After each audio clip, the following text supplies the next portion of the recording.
I could take a break from this world. Running on a hamster wheel, but searching for something I can't feel. I just wanna be a lost girl and fly. Take a breath, feel my wings spread, levitate above the ground and make eye contact with clouds. Now I'm rising, I'm soaring above it all. I just wanna be free, finally, I wanna be free, I wanna be free, finally, I wanna be free, finally.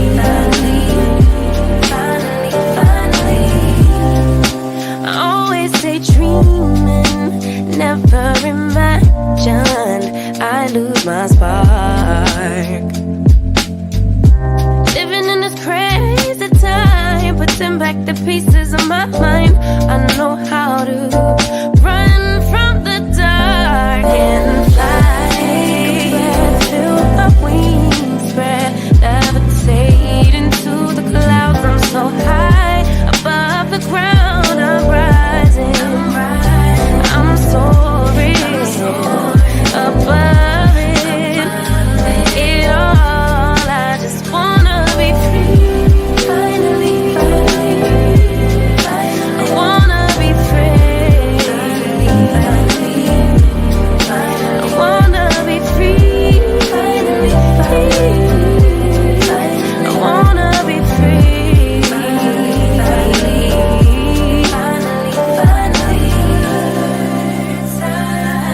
Higher to a bird,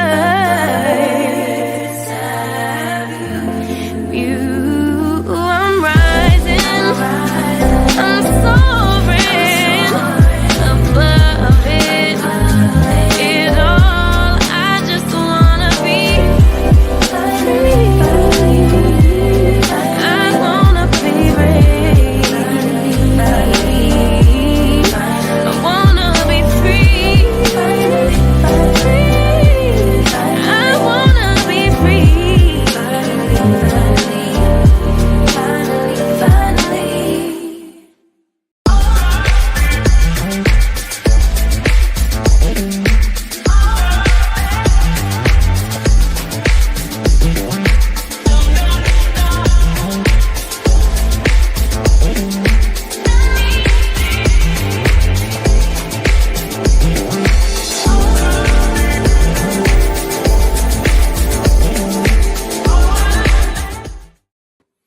Welcome to Saturday Night Vibe Radical Truth to Power Hour. I am your host, Marlon, along with the returning Theus back in the house.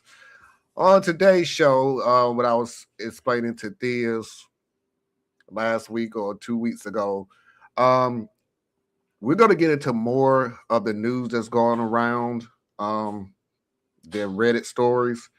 So we are going to get into the Iran protest. We're going to get into some more details on what's going on down in Minnesota. After that, though, we do have an Am I the A-hole? We do have a story we can listen to, and we do have a Mafia video of the week. This, my man, welcome back. How's everything going? Everything's going, bro. Everything's going. You know, go to work, pay bills, try to take care of the family. How about you, man? Yeah, that sounds like my Monday. Waiting for this big snowstorm to come tomorrow morning. Talking about an inch. Well, I'm certainly hoping the snow doesn't come because I didn't treat my driveway. I didn't treat my stairs. So, and there's no food in the house. So there's going to be a unpleasant day at home. Yeah. I done got all my food in the refrigerator. I got everything I need. I told everybody Friday, you won't see me outside until Monday morning. I'm not moving out this house. So whatever you think need to be done, oh well. You won't see me, buddy. Oh, look who we Look and see what happens tomorrow. Look who we got on here. Tracy. Hey, Tracy. Okay, now the original Radical Truth to Power group is back. The original group. Let's see who all we got out there. Parker is watching. Hey, glad I'm here at the start. I am too, Parker. Glad to be back. Glad that you are here. And without further ado, let's get this party started.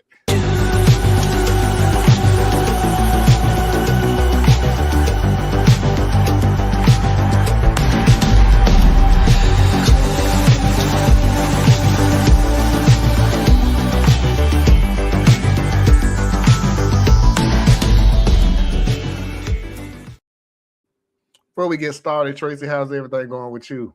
Oh, I've had an interesting weekend. I was in the ER. Why? I had a bad reaction to a medication increase. Very bad. So I'm doing much better, but I'm glad you're feeling better. oh, and I turned 52. Happy belated birthday. Welcome. All right, everybody, let's go ahead and get out to our first story. The Iran protest that's going on. Let's get an update on that. Including in this story is the latest threat from Trump to yet another country. Overnight, protesters flooding the streets across Iran for the 14th night in a row.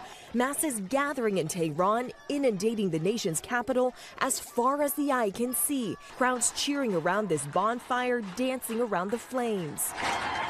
Chanting "Down with the dictator," blasting the regime over Iran's failing economy and soaring inflation. In this dramatic footage posted on social media, a man with what appears to be a homemade flamethrower sets a motorcyclist on fire. These protesters risking arrest and even death.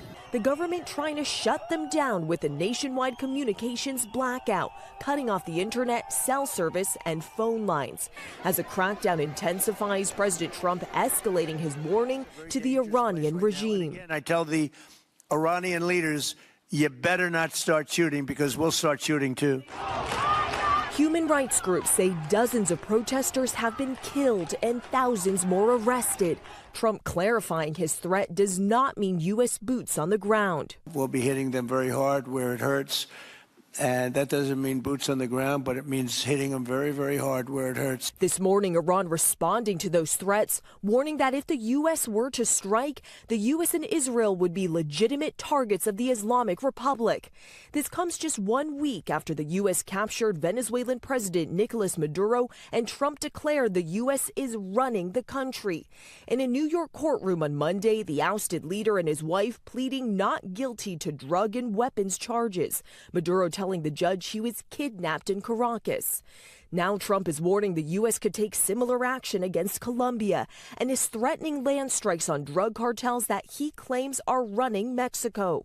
In response, Mexican President Claudia Sheinbaum tasking her foreign minister with strengthening coordination with the United States.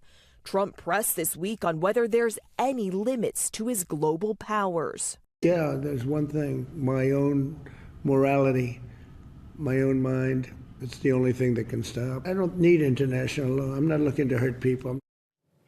And we're learning from an Israeli official that Prime Minister Netanyahu spoke with Secretary of State Marco Rubio this weekend about what's happening in Iran. And remember, Gio, it was just a couple of weeks ago when Trump met with Netanyahu at Mar-a-Lago, where Trump promised that the U.S. would back Israeli strikes on Iran if Iran continues with its nuclear program. Gio. There's so much to watch around the world. Selena Wang, thank you for your reporting. All right, Tracy, I'll let you go first on this story. First of all, can you guys hear me? Yes. We got 3 more years of this mess. First, it was Colombia. Then it was Venezuela, Greenland, Iran.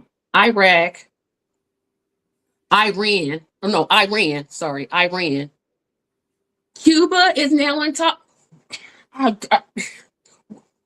I don't know how much more I can take. I'm just like, I don't know what to do. I don't know how much more I can take. This guy. I'm going to say this. Y'all know I hate the Democratic Party. I really do. If you all win the Senate and the House and you don't remove this nut-headed, orange-faced fool from office, I will never, ever, ever, never vote for Democrats at any level. I don't know what else to say. I'm just so done with this. Yes. I'm so happy to see Tracy. That's the thrust of it, man. I missed you, girl. I don't know. When I look at this one, for real, man. How I'll put it. Okay, so I don't think this is a matter of party politics. I think this is the apathy and laziness of America at large, and it manifested here, right? You got the people who are just selfish and cruel. You got the people who are too lazy. You got the people who were disenfranchised and disillusioned. You got the people who were standing on some magical sense of principle. It all came together, and here we are. I think it's okay. So with you just were showing the thing with Iran. I don't have a lot of thoughts on Iran because I've never fully understood the story anyway, right? Like I understand the timeline. I understand why Iran doesn't like America. Not as clear why America just keeps poking at Iran. But there's a lot of things I don't know, right? But if you took the scenes that they were showing on the streets of Iran and instead just put a U.S. city underneath it, you really couldn't tell it much apart. So people around the world are hurting. Their governments, our governments, have failed the people. And there's a lot of desperation and things going on. And so here we go. I agree with you on a few things, but I'm just going to touch on one thing that you said, is that this country still do not think it's going to get as bad because of the moral fiber of the United States. Who say that? We can toss that out the window. If you really think morality, I mean, any person on the face of the planet can say anything about morality other than Trump. The dude has no morality. He just, and for this country to keep thinking it'll get better, it'll get better, it'll get better, it'll get better, he wouldn't dare. Okay, once you have a country of the United States going to another country and kidnap their president and put him on trial here, grow up. It's done. Anything you think this country is not capable of doing, we already have done it, or we're about to. It's just the way it is. And that's why I want to piggyback on what Theus has said. We earned where we are right now. We earned it. You didn't go vote. You didn't mobilize. You didn't. We've said it on this show hundreds of episodes. Like I said before, I have receipts. Go look at the old shows where we said, y'all need to stop planning and get the plan together and get the plan. Stop mobilizing. Start organizing yourself. We've been saying that for the longest time, and nope. You still wait for somebody else to do your work for you. Well, okay. Okay. How's that working out for you?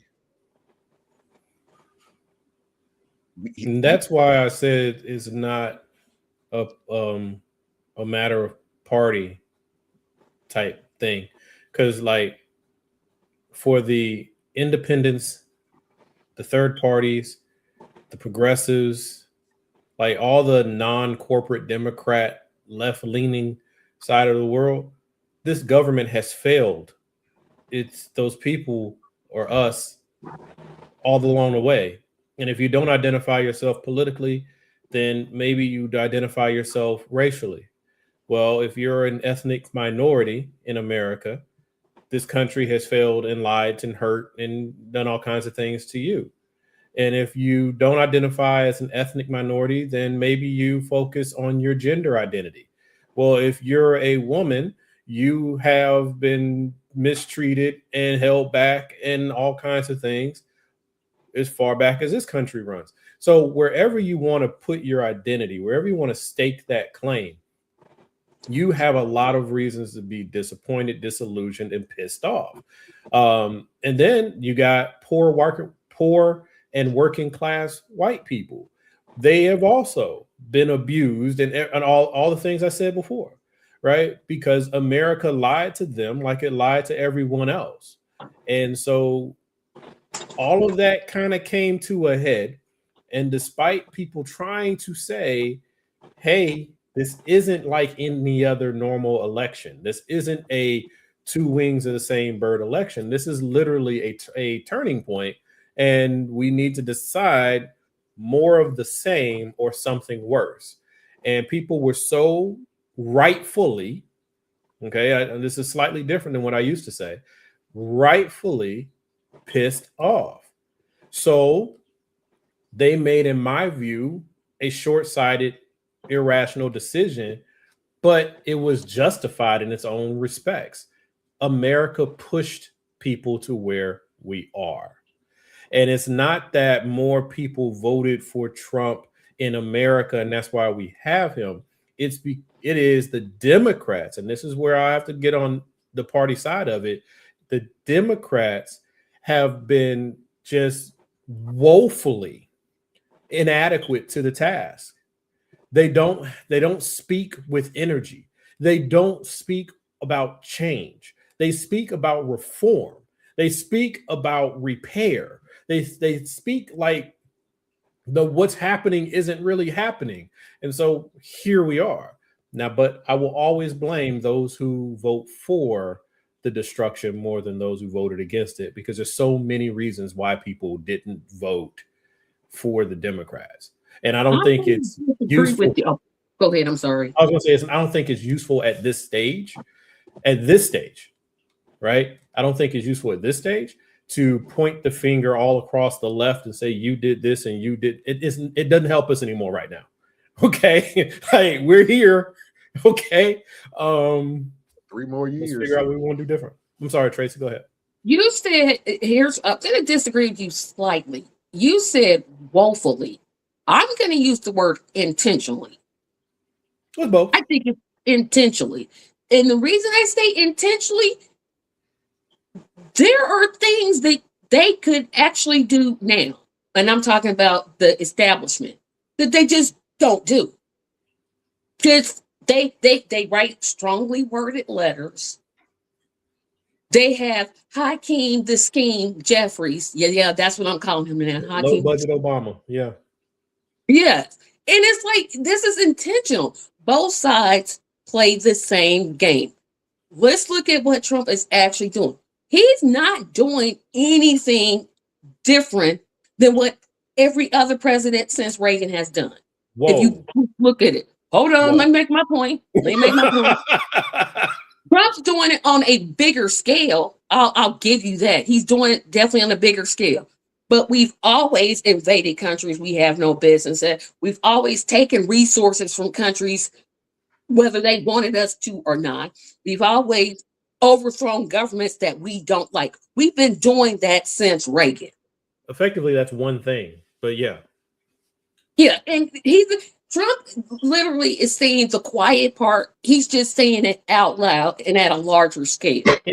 Internationally, internationally, Trump really, other than like you said, in measure of degrees, Trump is like, it's America, right? Meddle in other people's countries, try to bend them to our will, extort them, all that stuff. Like that's literally how America became the superpower. Okay.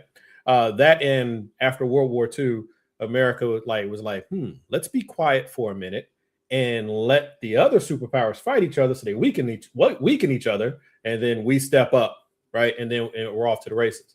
So that internationally, foreign policy, I'm with you, Tracy. Except we haven't seen since like the 1800s a U.S. president say, yeah, I'm gonna take that country right there and make it part of mine. That's new. That's he did that 200 years. He said that, and I'm gonna tell you the first thing that popped in my mind when he said we're going to take over their economy, Venezuela. We're going to take over their economy and run their country. And I went, how? And I know people who watching the show think I'm being facetious and how dare you and everything else. I'm dead serious. How? It's how you know what? People, a lot of people did think exactly like you when he said we're going to run it, right? And if you remember what the talking heads were all saying, like Rubio is going to be a viceroy, or they're going to send Miller to be a viceroy, something like that. That was a failure of imagination. A lot of times people are not giving Trump's administration the credit that it is entirely due. These are not dumb people. Y'all heard me say it for years. These are not dumb people. They have no moral basis. They have no brakes. They have none of that stuff. They're like psychopaths and sociopaths, but they're very intelligent. When he says we're going to take over Venezuela and we're going to run it, he means I'm going to get the guy out the way that doesn't listen to us, and we're going to get the people in there who will listen to us. Voila, America now runs Venezuela.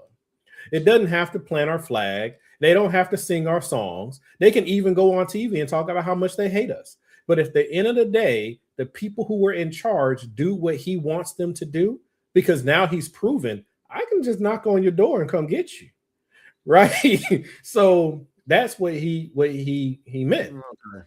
And that's what he's doing. Well, that makes more sense to me because it was that. But yeah, now that like I can, that I trying to buy Greenland. There's a I can't remember which president it was, but there was a president who tried this. I think it was Woodrow Wilson or something. Tried to buy it, right? So there's precedent for all the things that he's doing internationally. Where I will continue to have disagreement, which I think we really got to find a way to move past in many respects, is about he's no different than anything before. Because if he was no different than anything before, we wouldn't come on as upset as we usually do, right? It wouldn't occupy as much of our time as it does, right? There's a reason Biden was considered boring compared to Trump. Trump is doing something new every 2 days, right? We didn't have a federal, thank you, George W. Bush. We didn't have a federal force running around the streets, taking over local municipalities and making the police get out the way. That's new. That's new. So, yeah, I think domestically, we're in a different animal. Haven't seen this since Jim Crow. And even then, you can go further back to find better examples. Internationally, like Tracy said, man, this is what, chapter 2 of the same book, you know? Yeah. Speaking of the domestic policing and another protest, let's go ahead and get a new details on what's going on in Minnesota. Viewer discretion advised. There is one not graphic, but disturbing moment in the video. So viewer discretion advised. We return now to Nicole Skanga, who's got the latest on the investigation into the shooting that sparked those protests Matt was just covering. Nicole, good evening to you. Good evening, Tony. That sweeping federal law enforcement presence here in Minneapolis is growing even bigger. CBS News has learned that more than 200 U.S. Customs and Border Protection personnel are now in the Minneapolis area, bringing the total number of DHS federal agents to roughly 2,400, with DHS considering sending hundreds more. The federal agent who fatally shot a woman Wednesday morning in South Minneapolis belonged to a specially trained tactical ICE unit. Multiple sources confirmed to CBS News. Jonathan Ross has served at ICE for over a decade and is based in Minneapolis. During an ICE operation last summer in nearby St. Paul, video shows Ross being dragged by a suspect during an attempted arrest. These images from court documents show his injuries, requiring 33 stitches. While this latest incident is barely 24 hours old, top officials have already weighed in. She was trying to ram this guy with her car. He shot back. He defended himself. This was an act of domestic terrorism. I found it, to be honest, the department's official statement and the secretary's statements were really irresponsible. John Sandwig is the former acting director of ICE. Candidly, it defeats the entire purpose of the investigation. Will this investigation be viewed as credible by the public? I think there are going to be large segments of the public who don't view this as credible. I don't blame them. In cases like this, state and federal agencies work through the investigative process together. Today, the Minnesota Bureau of Criminal Apprehension says they were informed by the FBI that state prosecutors would not have access to the investigation. Minnesota must be part of this investigation. These are nonpartisan career professionals that have spent years building the trust of the community. Current and former ICE agents I've been speaking with today say they're concerned about the growing surge of personnel here with no de-escalation in sight. They say it's not a matter of if there is another incident on the streets, but when. Tony? Nicole, thank you very much. All right, Diz, you can go first. I'm going to point at a couple different things. Not really interested in rehashing what happened to that lady. I think most reasonable people can agree that what that was.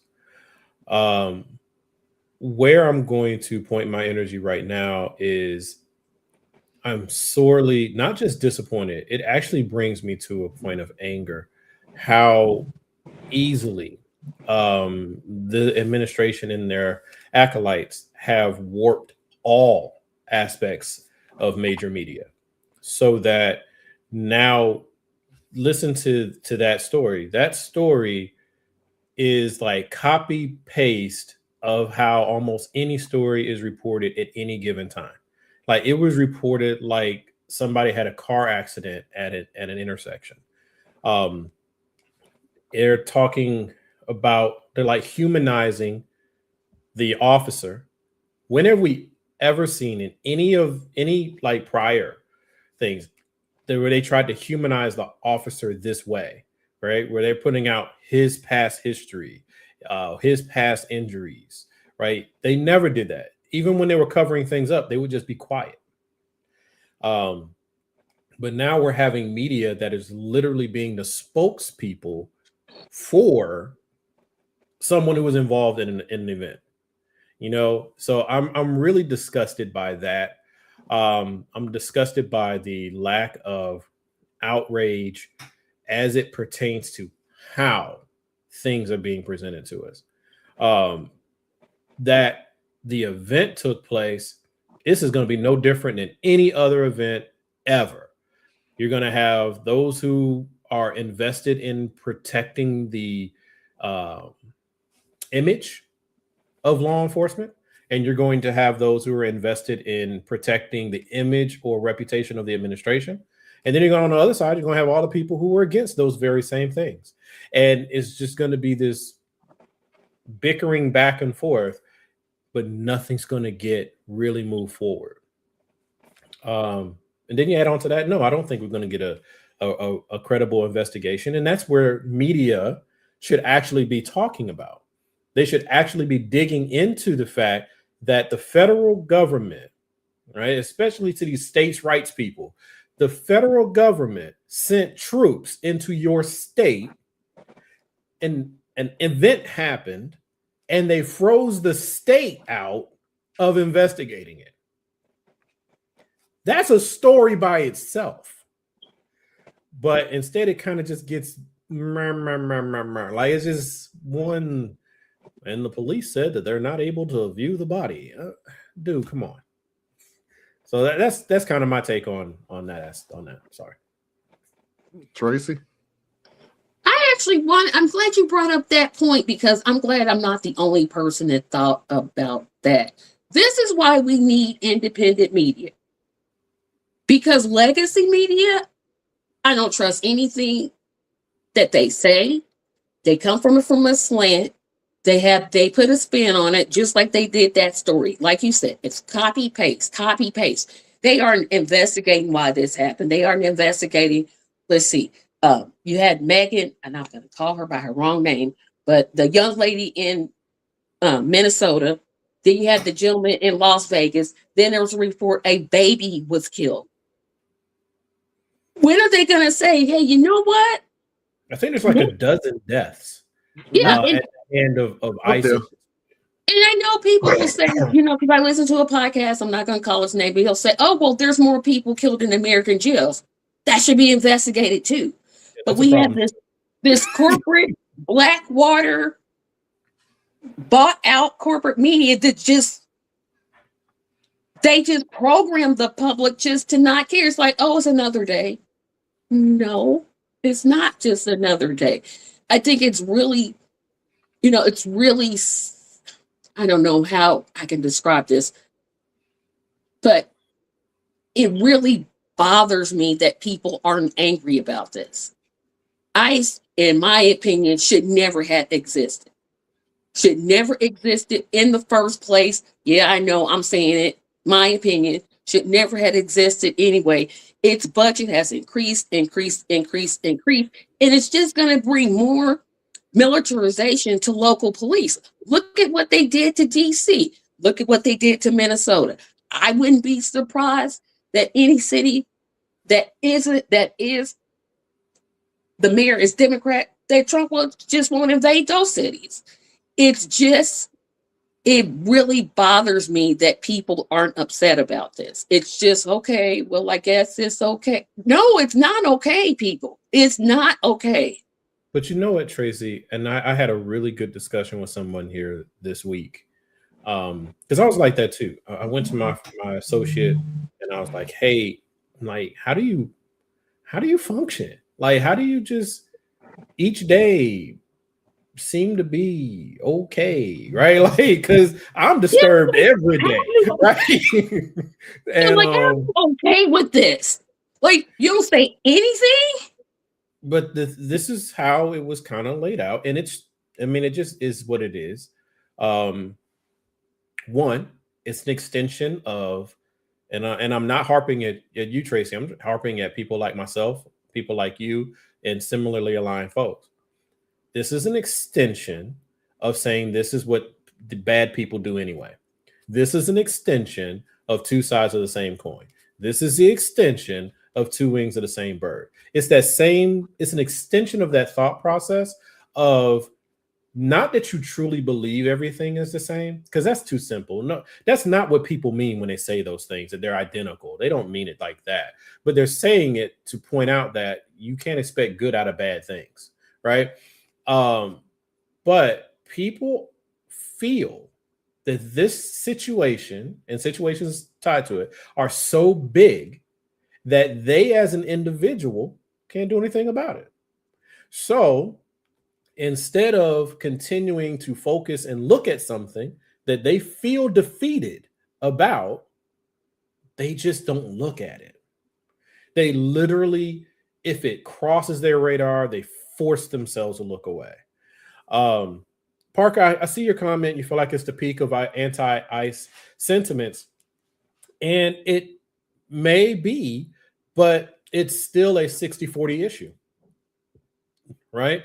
So the same 60% that are against all of this, or who are against this, I commented on. I'm not going to say who the creator is, but he's a white guy. He's really great content about everything that's happening right now. And what made me comment on his show was he was trying to say it's time for us to re-engage with the energy of the Black liberation movement, like the Black Panther Party and things like that. And I understand where he's coming from, but like I told him, don't stop intoning us for this, right? I have issues with our community at large sitting down and stepping back for as long as we have. I think it's time we really do need to start being more active. Even if we're not being active in a broader scope, we need to, it's past time to be more active, at least in our communities, because this stuff isn't just going to blow over, right? But that's for us to look at what did my parents, what did my grandparents and my great-grandparents, what did they do to fight back against a system that was infinitely larger than them? That's for us to look at the Black Panther Party for things like that. But Black Panther Party wasn't all about black, so I get where he's coming from there. But here's what I would love for more white people to focus on, and I would love for everybody else to focus on at the same time. Being white is not synonymous with being on the wrong side of history. It is not. You had abolitionists, you had hippies, you had socialists, you had communists. You have a very strong, very respectable, very powerful, very brave history to draw on. It's about dang on time for you to recognize that. Yes, thank you for giving us attention and paying homage to our fallen heroes and our movement. And I get it, it's a human movement, but don't allow the same messaging to inflict you. Don't let it get into the back of your brain that because of your color, because of your ethnic identity, you are the bad guys. That's not the situation. Just need you to start drawing on your own history for the motivation that can help you fight in this moment. Because people are saying, well, where are the people fighting back? The people fighting back in the streets right now, overwhelmingly white. Okay? These are the descendants of hippies and socialists and communists and abolitionists. These is their bloodline, right? They're out there doing the work. Give them credit for it. You know, I just really think that that's something that gets missed. I see where you're going, but there's a part of me that understands why our community has taken a backseat. Oh, I'm not condoning it. I'm not saying, hey, do nothing. It's like we're tired. Black people have always been called to save this America. We're always the moral compass. We're always the ones that are called to be. We're just called to be greater than. Yeah, exactly. And again, I don't agree with it. I think we need to take to the streets and we need to organize and we need to do all those things. But I could see where that group is coming from. Because I agree with when you go to a protest and you look like us, you're gonna be the first one that the police get to. They're not gonna worry about the hippie and the socialists and the communists or the Marxists or whoever. They coming right after us, the dark-skinned people. Period. Absolutely. That's 100%. who they're going with. And they purposely incite, because I actually went to the No Kings protest. I could literally I did. I actually went. I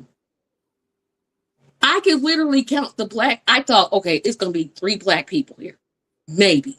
It was about 10. And keep in mind, there were 15,000 people at that protest in the state of Indiana, and I literally counted. So it's to qualify that though, Tracy, is that we're in agreement here. What I want to kind of say is all the people who are out in the streets that are overwhelmingly white, yeah, that's who need to be out there. We don't need to be out. Even to this day, I still say we shouldn't be at these protests. All right, because we know that we know what's going to happen. Well, it's not even that. The forces that are opposing decency and progress are looking for an excuse. And even though we are not any way the excuse that it should be, we know we are the excuse that will be. So if they see a brown person, they're going to abduct them. If they see black people, they're going to beat them. Like, we know, like, the few of us who are wandering around out there, you got videos showing it, okay? But there's more ways to be involved than to show up the way they want you to. Yeah, there's a thing called a general strike. Well, the general strike, I'm not opposed to it. I'll put it that way. But my thing is, a work stoppage is not quite what we're hunting, because the administration is pirating money and stashing money off overseas, and they're doing all kinds of stuff. Money ain't their problem. So you stop working, cool. They just let the companies fire you or do whatever they do to you. So I'm not opposed to a general strike. I just think that that's not quite what I'm pushing for, but I won't object to it. I'll put it that way. What I'm saying about there's more ways to show up than the way they expect you to is we don't need to sit at lunch counters. We don't need to march across the bridge singing songs. Okay. That was what our predecessors did because it was relevant to the time. And they knew that given where their positioning was, all they could offer was their bodies. All right. Fast forward to now. Other ways to show up is making sure that your community knows that you're a safe space. So if they have to flee their home, they can hide at your business. They can hide in your garage. They can hide in your basement, right? Or the organizations, because it's not even really organizations right now. It's very grassroots at this moment. But you got people who are showing up. Well, make sure they got water. Fund whatever local civic organizations that you want to do. These are ways that we can still show up, but we ain't standing out there waiting for the gas cannon and the water things, and so it's like there's ways to show up, be creative. Yeah, I know people would love to see more of us out there, but we know better. Now, here's one thing I will say, and it's very, very unpopular in our community. Tracy, you mentioned that we're tired. And I push back against that. And you've heard me push back against it for years now. I don't agree with claiming to be tired if you haven't done anything. This is true. You have to do something to be tired. The easiest thing in the world to do is to not do something. So right now we are not engaging, right? We are not shopping at Target. We are not spending our money, I don't know where. I think right now we're still stuck on Target at this point. I don't know when we're going to move to Walmart. But anyway, the easiest thing to do is to not, right? We do the general strike. Okay, so you're not going to work, right? So cool, but stop saying that we're not you, Tracy. You say what you want to. I'm saying generally. Stop saying that you're tired if you've not put anything at risk. That's a disservice to our predecessors. That's like we're wearing our history like a costume. My people struggle, so I'm tired of having to struggle. What struggle you had to do, bro? Be broke? Being broke, man, that's been kind of what we deal with in this country, bro. Yeah, everybody's broke. Who got money out there? Where this person at? Folk broke no matter what looks in the mirror, looks back at them in the mirror. Folk broke. Okay? So that's just what I'm saying. Like, I get the sentiment. I just would love for us to take that and like put it to work in a different way. We can also support Black businesses. But we've been singing that song for how long? I know. I'm just saying we don't just add stuff. That's what we need to start. And if you haven't noticed, Marlon, you may have caught this. I don't even really speak on Black that much anymore. I used to always be like black, black, black, black, black, black, black, black, black. You know, the hardest thing I have found is to get black folks to believe that they black in the first damn home place. Like, we'll acknowledge the color, we black, but that we are a community, we are a culture, we have a shared interest in each other. Man, good luck. If you can't find a black business that does it, support a local business. Thank you. That's what I would say. It's if you find a black business, you know, a black business, great. Yeah, support them. Support them, but you just can't find one. But spend your money and spend your time at people who value you. Right. The issue, I still to this day say, instead of going after Target, we should have went after Walmart. Because at least Target was trying to do right by us. They just made a dumb decision. And now we're punishing them for it. Cool. I'm all right. Do it. I don't care. You're a big company. But we leaving these jokers out here who just outright treating us dirty. Yep. Support your local restaurant. Sorry, Marlon. We ain't let you say nothing. Yeah, we just left Marlon all out the conversation. Woo! But it was a good conversation. And I only have one thing to say about it. I'm going back to Minnesota and what you were saying about national media. We've heard these stories before, or the reporting before. When there's violence from any law enforcement, the first thing you do is humanize the law enforcer. You villainize the victim. And there's a inner investigation. Where have we heard this before? Every black known killing by a cop. Every time. Every single time. He was in jail. And he was in the 7th grade. He stole a piece of candy. That's the victimizing. That's the villainizing of the victim. You have to, because what did Vance do? She tried to run him over. He ran a red light one time back in 1972. He stole candy when he was 8. Any excuse will do. And there were crumbs in his backpack. Hold on, Vance did something twice, so he got real good at it. She tried to run him over. Okay, that's she didn't, but let's go with that. That's the villainizing of the victim, and the all-time favorite of them all. You a police officer with a gun and backup all around you, yet you was afraid for your life. And don't forget this. She's, what did they call her? A neo-Nazi? I'm like, I'm going to say this. Somebody tell JD Vance to shut up. Can I just say this? We don't have to apologize for being white. That don't have nothing to do with anything, but I almost blew my gasket when I heard that. I'm like, you know what? And then the deal is with the funny,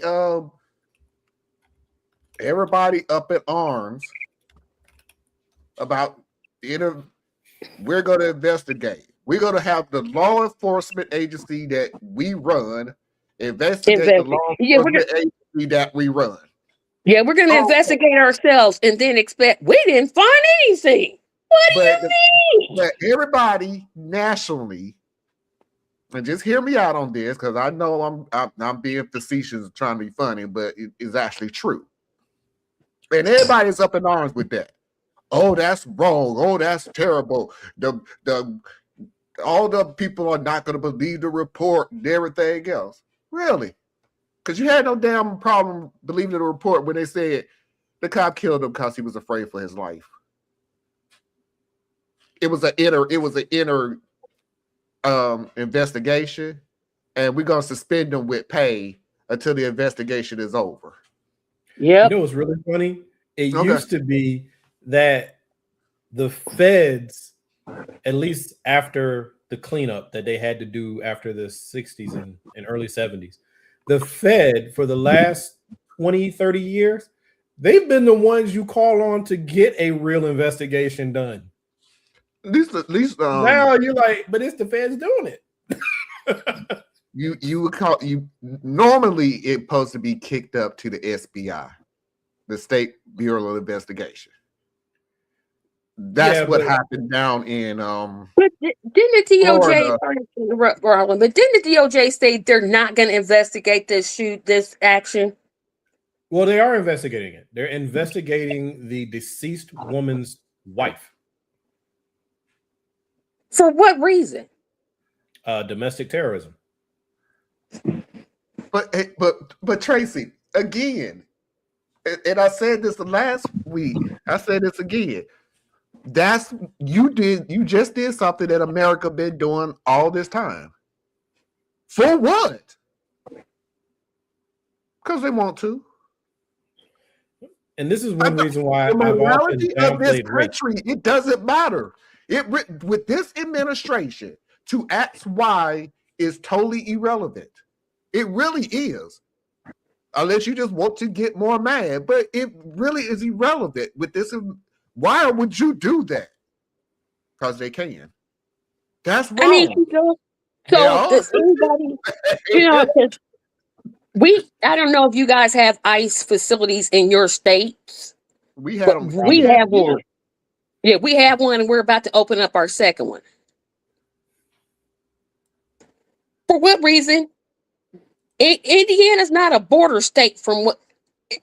I mean, if you talking about we border Ohio and Illinois, well, okay, maybe. But we're a border state because Trump told Trump, do what I say and not what I do, and you better jump when I say jump. So basically, the border situation, ICE and the Border Patrol, specifically the Border Patrol, is supposed to only operate within 500 miles of the border, right? But they've expanded definitions. So now the Border Patrol can go wherever the president tells them to go.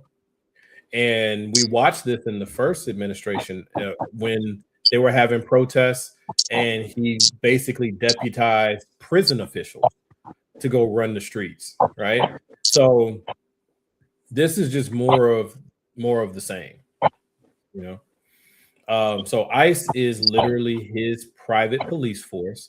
It is now better funded than the Federal Bureau of Investigations. It has no particular constraints or mandates. It doesn't have to arrest you or anything. It's supposed to be held under like civil authority, which means they're not supposed to be able to arrest you. So what they do is they just detain and abduct you, but they can't arrest you. So it's this weird glossy thing. But at the end of the day, the courts keep trying to tell them no, but the courts can only say so much because they know what game is really being played. They make a ruling, he disregards it. Yeah, it's like, what ruling? Now what? Yeah, what you gonna do now? They're not gonna hold him. They're not gonna. There's no consequence. There's no anything. Just let him do what he. Or the Supreme Court says, "Yeah, y'all was wrong. He can do whatever he wants." And it takes what, a year, 2 years for the Supreme Court to even do anything. And that's assuming they choose to take the case. And if they do take the case, if they're willing to even make a ruling on it and not just kick it back and forth all day, right? Yeah. So we're in that's just kind of where this country is right now. For my perspective, my opinions of the current administration are pretty clear, but I don't consider it to be my mission to fight with these people. I am a representative of a community that's already been conquered, and I walk around my community and I interact with my community, and I don't have a lot of fighting spirits out there. So I'm not going to in any way encourage my community to put itself in greater danger when it's so disorganized. So leadership and rulership, all that's things, those continue to move all around us. We've always said this, the democracy hasn't served us anyway. I tried my best to save it. I failed. So now how do we prepare ourselves for this thing that's coming? How do we prepare our children to navigate an openly hostile environment, much more hostile than we came up with? Right? How do we re-engage with our faith communities so that we can make sure our elders, their heat stays on and they got food? Because when they cut out housing assistance and they cut out food assistance, that hits our elders. So all these things that are happening big and around us, I don't know. I don't discourage anyone from being engaged. I do not. I am just saying that for me, I've decided I got to fight where it makes sense. And it does make more sense. And again, we've said this on the show before. It makes more sense to circle the wagon. Get back to community is the top priority for me, at least. Get back to your community. Check on your. Okay, let me go back. First of all, know who the hell your neighbor is. That'll help wonders to then be able to go and check on. This, I'm not jumping on you when I say this at all, but for everybody else that's listening, it's kind of hard for us to keep saying go check on your neighbors when you have no idea who the hell your neighbors are. Well, you get to pick your neighbors. Yeah, I mean, walk around your neighborhood. No, I'm just saying that's one definition of neighbors. Yeah, I just want people not to be limited. Don't limit yourself. If you don't like, I don't know. I live in a cul-de-sac. There's like 5 houses in my cul-de-sac. I know 2 people. Okay. But I do try to make sure I meet other people as I'm about and not be mean mugging when you go to you're at the grocery store. What you mad about? Right. So it's like that. No, but people, you know what I mean, right? Everybody's got this face on no matter where they go. You pumping gas. Just. You know why they got that face, right? They looked at you know why?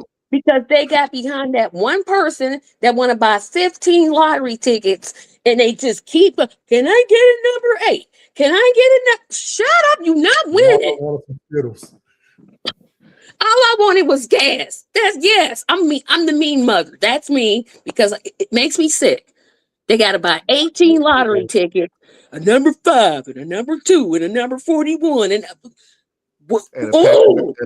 a pack of Newport. Yeah. But I get it, and I agree with y'all because that's very frustrating. But I've suspended our United Core. I don't do community giving anymore. I don't do a lot of outreach anymore. I don't do a lot of public speaking anymore. Because how did I say it to you, Marlon, once? People want help, but they don't want to help people. So yeah, it's all good for us to say we got to re-engage with community. But do you really? Do you want community out of the comfort of it, or are you willing to give something? If your neighbor that you're not homeboys with, but you're familiar with, calls you and says that, I'm out of gas, I need some gas, will you give them gas, or will you be like, I don't know, bro, I'm a little tight? It's like we're not there yet. And even with all that's going on right now, people still aren't there yet. They will not shake $5 to help a stranger. Won't do it. Now, if you can't do that, how you gonna fight, the frozen water team when they show up in your neighborhood, right? So everybody talking on this big talk, but come on, man. Just admit what it is. You're gonna be quiet and hope this blows over. There's no shame in it. I think the problem that we have with our community, with our people, and I'm saying it, but it's a question too. I think the issue with our community is that we feel like if we're not doing something big, or well, not if we can't. If we're not going to do something big, we don't do nothing at all. Like our community has this thing, like what you was just talking about a few minutes ago, the civil rights movement, the marching, the protests, walking across the bridge and singing at the counter and things like that. And our generation, for better or worse, is better than the generation who had to do that just to get some resemblance of rights. And since we don't have to do the same thing, it's like, well, since we don't have to do it, I'm not going to do nothing at all.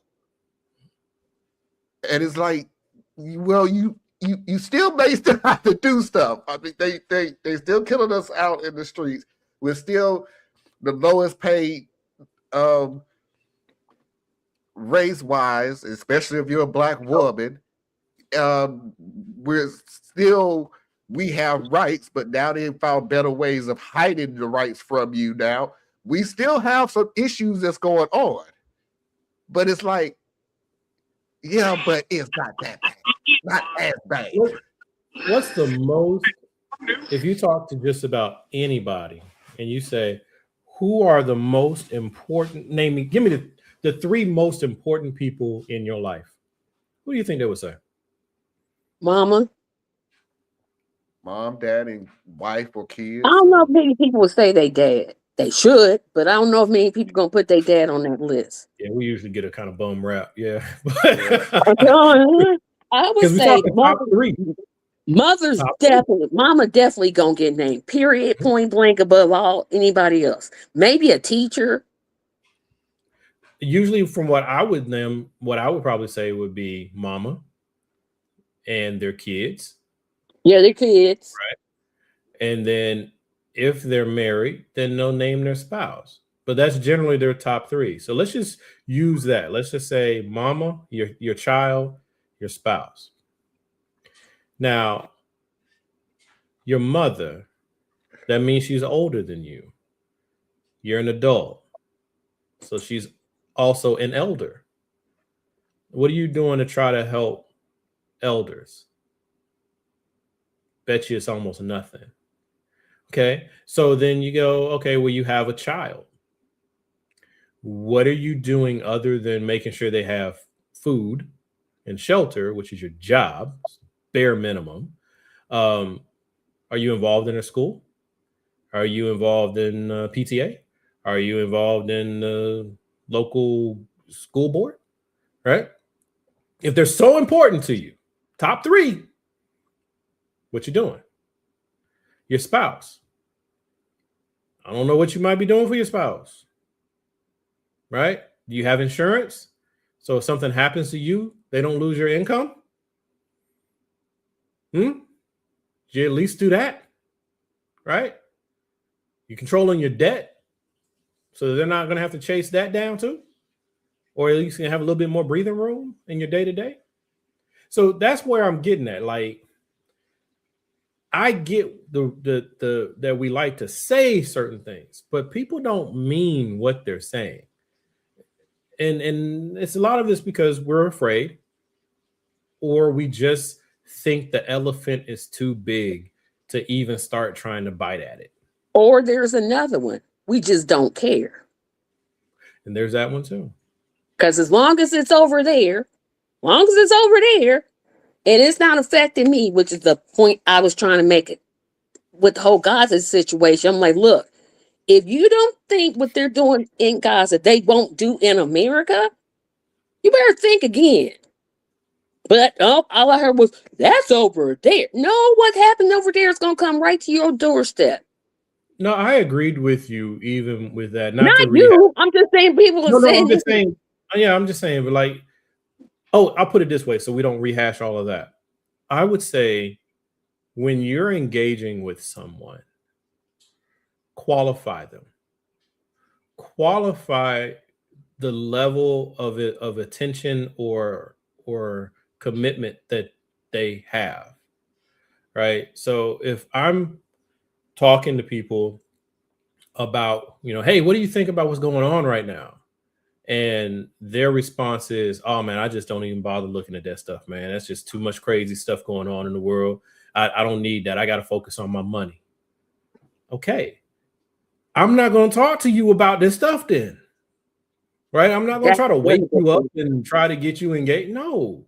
You've decided that you're going to focus on your money. You said you're going to focus on your money. So I have a choice. I either can just drop it, or okay, well, hey, what you doing on the money side? Like what you working on? Right? Those are your choices, in my view. I'm done trying to like win people over, and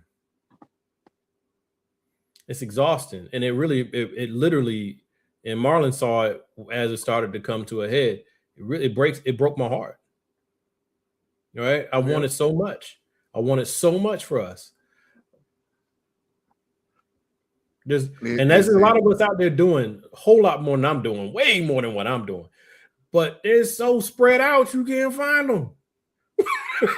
But who you will find is, man, don't even mess with this though, man. They all the same. I cannot care about you more than you care about you. I don't like that. Yeah, I don't either. I do, because I have to care for you more than you care for you. I just can't let it obsess about. I just can't obsess. No. I'm talking about the reason. I'm not putting words in your mouth at all.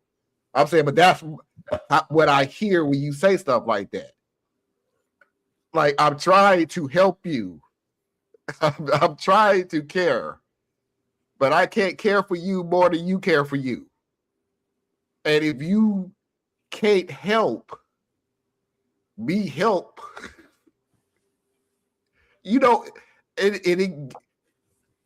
I'm not even talking about days and days and days and days of it. Days, weeks, months, years. I feel you. After a certain amount of time, it gets frustrating and it gets exhausting. And I hope, and I've told you this, I just hope you taking a break, because I remember when I had to take a break from this show, because it's like, man, this country is doing too much. And when it gets to a point where I can't sleep because I'm so ready to get back to the show and cuss these people out, I'm like, okay, no. And that's an excellent point that you just raised. So actually, I said it to you, but just so for the benefit of the audience, this is not me taking a break because it's getting to be too much. This is me stepping away because I don't believe that I'm really value added in this particular capacity. Because, like it or not, we are not in the same environment that we were in 2 years ago. So me getting upset and going off on political issues and things like that, that is reckless and irresponsible in the current environment, given that I actually want to see change. So how does it benefit me, my family, or anything that I claim to care about to get on this thing and try to act like I'm about to go and make life hard for this administration? That serves no one, right? So instead, I record a lot less. I started to focus on recording about, community type stuff. And, if I ran for Congress, or, here's my plan for 2028. And I stopped doing that too, because I get disheartened, because I'm like, this just ain't the time. Like this just ain't the time. So that's why y'all don't see me that much. It's not that I don't care. It's not that I don't love y'all. It's not that I don't have opinions, as you can tell. It's just, this is not the same environment, folks. You know, you got to be careful what you say. You got to be very careful what you type. You gotta be careful. All right, let's keep it moving. Let's go ahead and pay those bills. Let me see if I can still do this. I may have taken too much time off. Please do not forget to go to patreon.com/Tracy Media. Tracy Media fan help support Tracy and all of her endeavors. Please do not forget to go to Anna Hart's website, BorelliEtc.com. Learn something that you didn't think you need to know, but you should. Please do not forget to go to Thea's Complex Mind Superman on YouTube. Please do not forget to go to Foxy Gma on YouTube. And if you need to reach me, you could do so at RADTP@outlook.com. That's RADTP@outlook.com. And let's go ahead and get into the Mama Heart Hour. Yeah, pretty good, bro. Pretty good. Yeah, that was okay. You had a few new ones in there. Yeah, you did good. Yep. Steve said, Parker said, yeah, that's unfortunate reality. Yep, when you care, boy, can you get dreamed out. Caring brings you out. And I have found that people that we oftentimes or sometimes, okay, make it personal. People that I have oftentimes said don't care. It's not that they don't care. It's not that they don't care. They care. They just can't figure out what to do, how to express themselves. They feel defeated and overwhelmed. And those are a lot of your non-voters. And those are also a lot of your like third-party voters. They're just so frustrated. They're so frustrated. And so they just opt out. You know, and I can't blame them. I can't blame any of them. I get it. Yo, straight up, I get it. Now, when you give me an illogical argument, I am going to come after it. But I do get why people are where they are. Yeah. All right, everybody, let's keep the show going. Let's go ahead and get into our first story of the second hour, which, funny enough, it's been a long time since I was actually going to be able to say our second hour, but here we go. Sell all your stuff. I'm a 54-year-old female widower. My husband passed away 8 years ago. The ranch is what kept me going after he died. We built it together from almost nothing. It took decades of early mornings, busted equipment, droughts, bad years, and choosing work over comfort. That land is the only thing that still feels like home because every corner of it has him in it. I have one daughter who's 23. She's married now. For a while after my husband died, we were close. I helped them while they were starting out. I never charged rent when they stayed over. I watched their dogs when they traveled. I tried to be the kind of mother who supports without controlling. About a year ago, they sat me down for what they called a serious talk. I thought something was wrong. Instead, they asked me to sell the ranch. Not part of it, not lease it. Sell everything. Their reasoning was that I don't have other kids, no close family left, and that they don't plan on having children.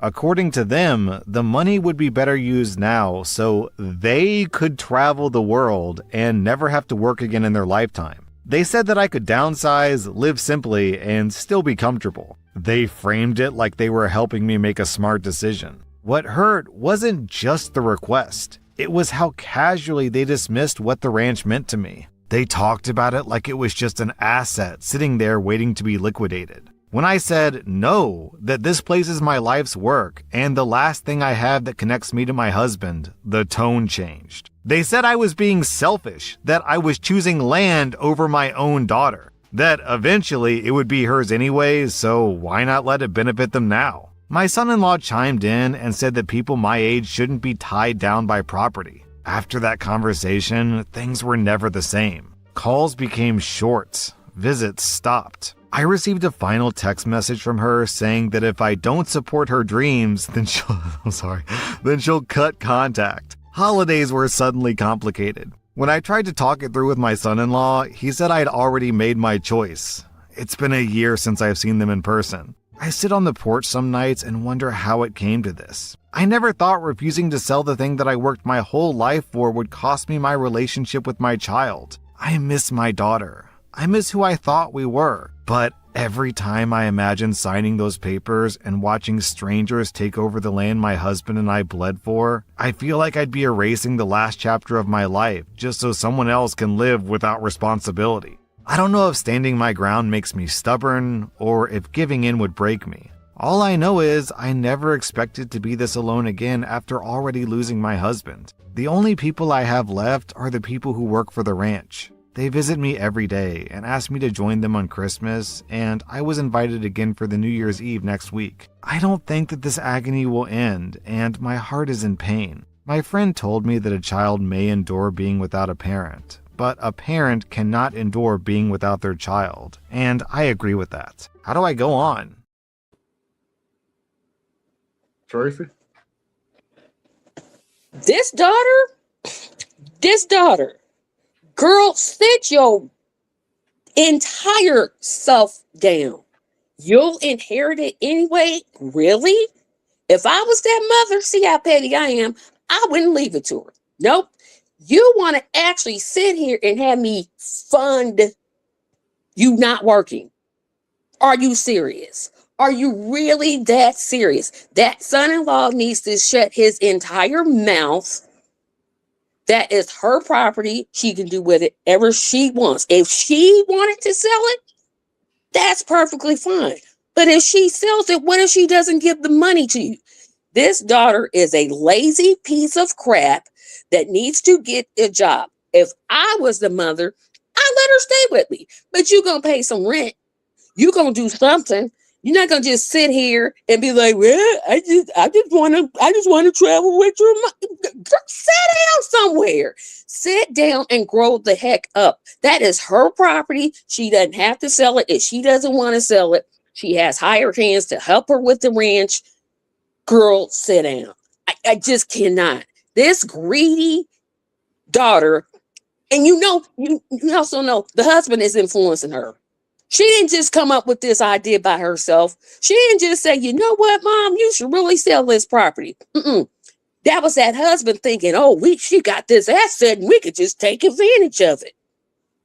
Sorry to be not comprehending, not understandable, but this right here, this type of entitlement really ticks me off. It is. Yeah, I agree with Tracy for the most part. One thing I would say to the mother or OP or whatever you call this person is you raised this child. So you raised this selfishness. Now she could have turned when she got grown, don't get me wrong. But I'm pretty sure you did not lay enough of this in her. She was probably spoiled her whole life. So I would say, look, man, and this is easier said than done because family is assigned to you, friends you get to go pick. But the way you deal with this is one of two ways, which the first one she would never do based on the story. Sell everything. Like they said, sell it all. You can't take care of it no way. Sell all of it. And then take all the money, go to another country, and live good for the rest of your life and just blow the money on whatever you want to. That is your widow husband or your deceased husband's gift to you and you to yourself to live as well as possible off of all the hard work you put into life. She ain't gonna do that though.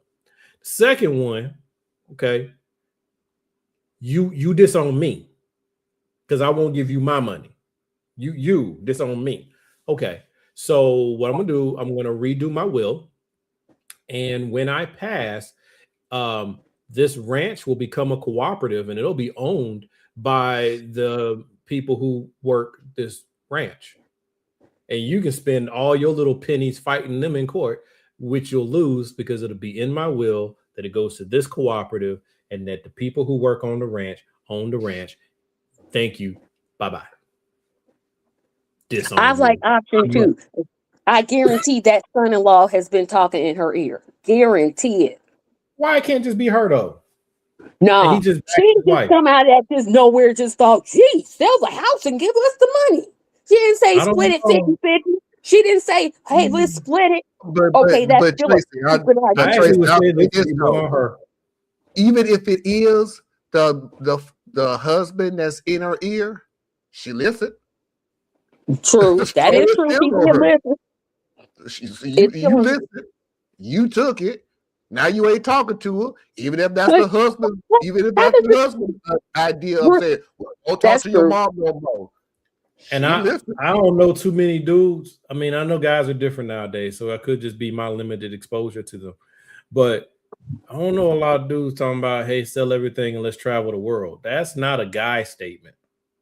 You know, not the ones I didn't. Oh, you must know the wrong ones because I know some of them. I want to work. You got this asset and sitting right there.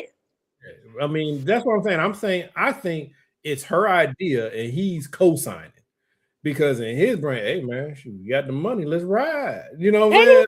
How does the daughter wake up and think the husband, the deceased husband, left that property to OP?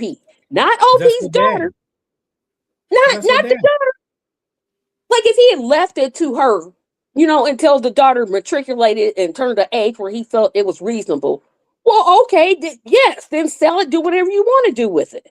It's yours. It's not yours. You don't get to tell her, oh, just sell it and give us the money. And I still didn't hear a 50-50 split. So I'm assuming she wants all of it.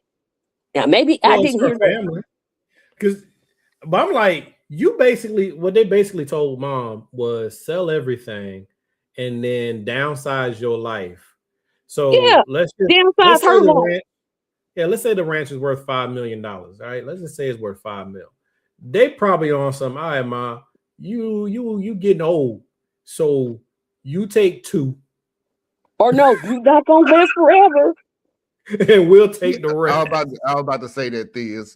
They want her to downsize, so you can give us the majority of the money, and you keep the money that you can live off of for the rest of your life. Which will be less than what we get because we got longer and you owe.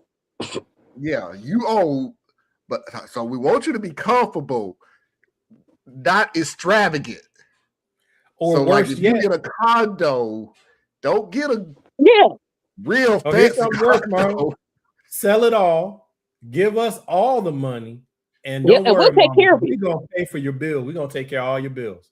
Yeah, we'll take care of Mama you. got to downsize what she eat because they decided that she was eating too expensive.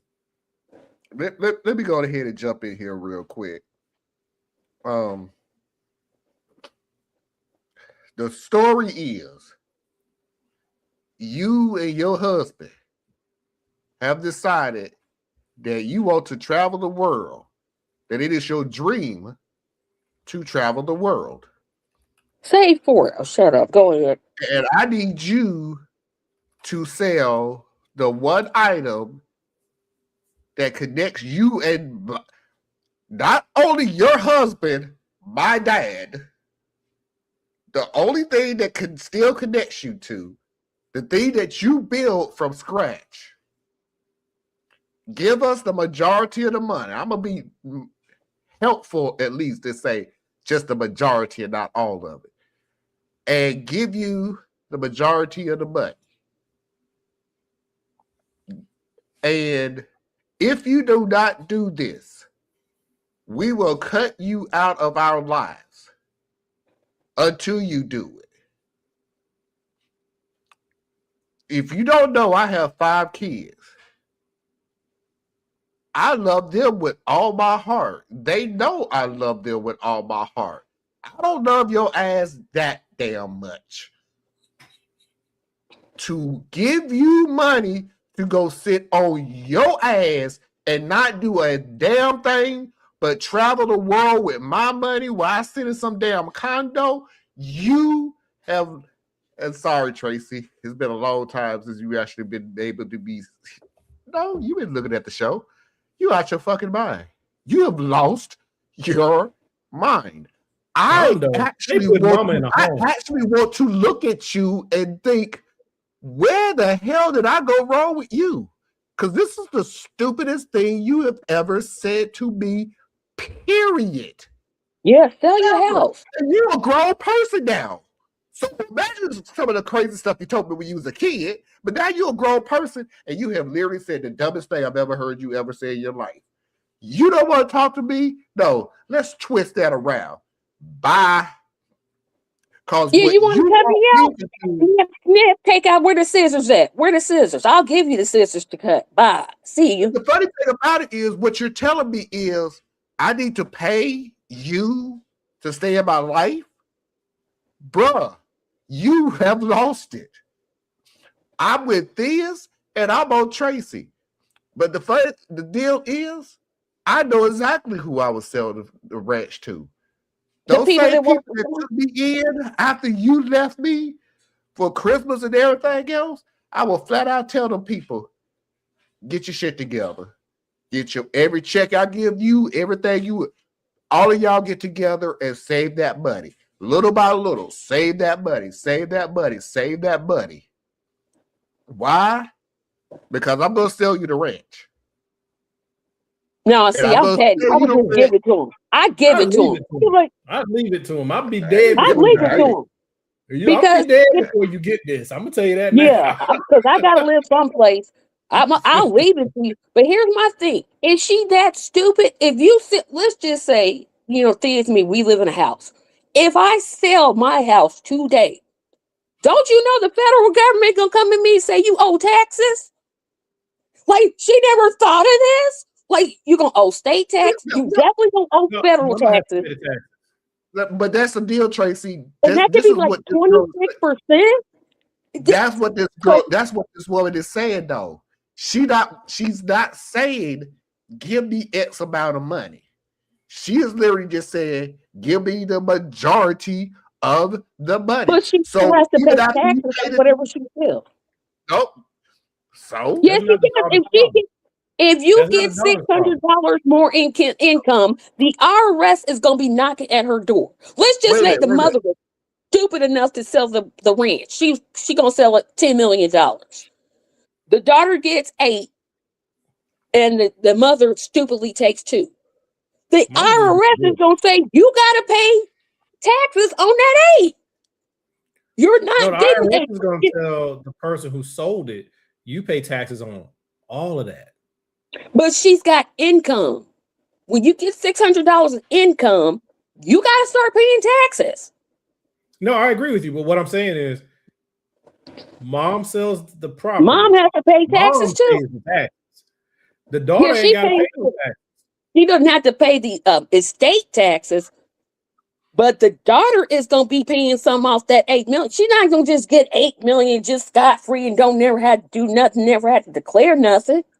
That's why you get insurance. Wait a minute. Theus, I got to ask you because I think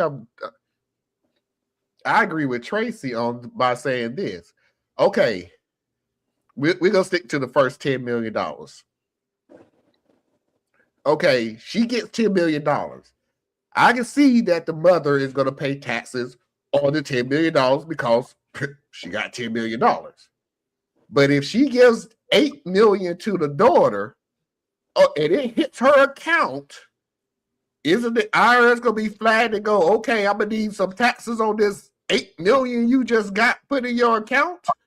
Yeah, if you're that sloppy with it. If you're that sloppy with it, but I mean, who does that? That's how they got nights. You would set up a trust, and the trust would get the money, and then you would distribute from there. These rich folks, rich folks know how to play with this stuff. But it's still a dumb financial decision. I mean, we're trying to make sense out of a really dumb financial decision. I mean, what the daughter trying to make this out of a real dumb woman trying to ask for. Okay, sell your house, sell the whole thing. Yeah, I'm Daddy not on mine, he dead. I'm not selling the ranch. You can kick rocks. I don't care. And by the way, thank you very much for being so stupid as to tell me that you think after I die, you gonna get the ranch. Thank you for being stupid enough to say something like that. And by the way,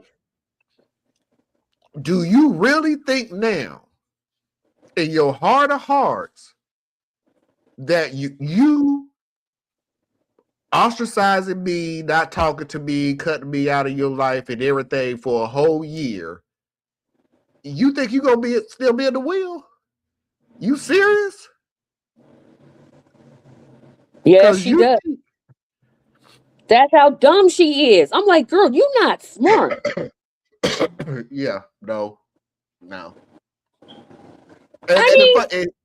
this is how petty I am, Tracy. This is how petty I am. And I wouldn't say a damn thing. I would. If I sell the ranch before I die or everything else, whatever, go to another country, go to another state, whatever. I'm not going to say nothing to her. I mean, she's already said she's not going to sell it. Bro, I don't know what the daughter thinks she going to inherit it. Like, the mother never said that. I'd be like, oh, so you want to cut me off? Watch me cut you off. This is the life that your mother should have told you a long time ago. And it should be cut off by now, but apparently it's not. Lady, you need me more than I need you. Sure do. For real. I'm with you when you're right. If you're asking me to sell my house so you can travel the world, lady, you need me more than I need you. You are playing terribly at this game. You're really bad at it, and you should stop and never play this game ever again in your life because you're bad at it. I don't care. That's why I was trying to tell you, Tracy. I don't care if it's the daughter's idea, if it's the husband's idea, if it's the daughter-husband idea, if it's the husband-daughter. I don't care. They're both listening to it. They're both doing it. Okay. Y'all in the same boat together. You wanted to travel together, right? You wanted me to sell the house together, right? So I don't care who came up with the idea. And I'm only saying this because I don't want them to come back later and go, it was his idea. No. It was her idea. I don't care. Y'all came in as a group package, right? I'm old and feeble and everything else. You know what else I am? I'm richer than you. That's why I got a ranch and you don't. And traveling, last time I checked, see, this is how stupid they are. Like, it's just free to travel. You can go any place you want to go. How much traveling can you possibly do? I mean, I guess you could do lots of it, but you got hotels, phones, yeah, because you do got to use the phone. Hotels, airplanes. I mean, it's not like they're going, I'm assuming they want to travel internationally and not just like take a bus and ride it across America. Like, you don't think that costs money? Y'all stupid. Yeah, that's literally them. Y'all stupid. You're stupid for suggesting to her. She's stupid for listening to you. Y'all both stupid. Get out of my face. Lady, just do what you got to do, but whatever. Am I the a-hole?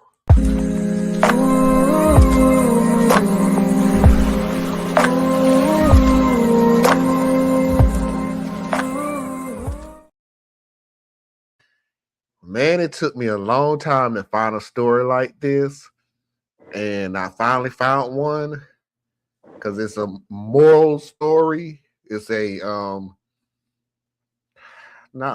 it's morals, it's values, and I really it really touches me. This story really touched me, and I wanted to share it with everybody. Will not see his daughter.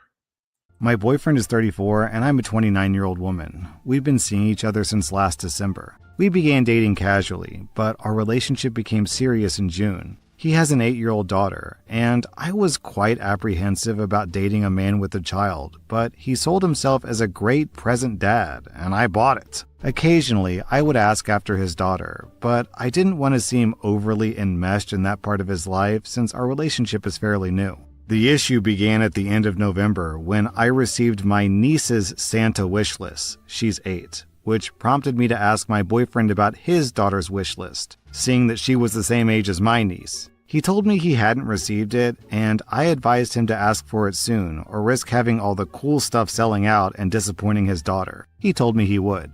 A week or so later, I asked my boyfriend if he would like to join me December 13th for gift shopping, especially for my niece. He declined, and I asked him if he had received his daughter's wish list. He told me that his daughter didn't want a gift because her love language is quality time. I told him that I'd never heard of a young child refusing a Christmas gift. The conversation quickly degenerated into an argument where he accused me of being obsessed with his daughter and insinuating that I believe that I know his daughter better than he does. His overreaction arose some suspicions within me, so I decided that I needed to reach out to his daughter's mother. Once I found his ex's TikTok account, I scrolled through her page and found a post with the caption, "Making my daughter's birthday extra special so she forgets that her daughter didn't show up again."